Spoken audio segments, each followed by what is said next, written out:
Today I'm going to show you how to change your Instagram profile picture without affecting your Facebook profile picture. This is great if you want to keep your profiles distinct.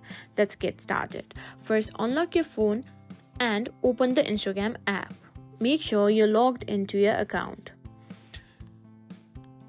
Next, tap on your profile icon at the bottom right corner of the screen to go to your profile.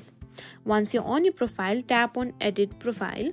This is where you can make changes to your profile details. Next, tap on Change Profile Photo. You will see options to take a new photo or choose from your existing gallery.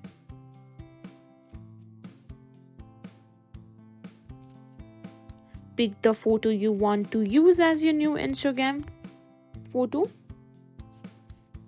Now, if your Instagram is linked to Facebook, you'll want to make sure you're not syncing the profile pictures.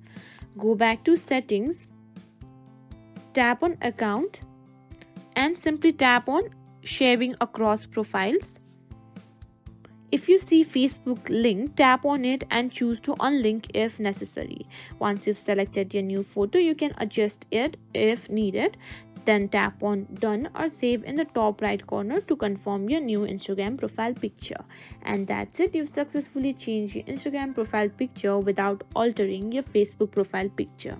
If you found this video helpful, don't forget to like, share and subscribe to our channel.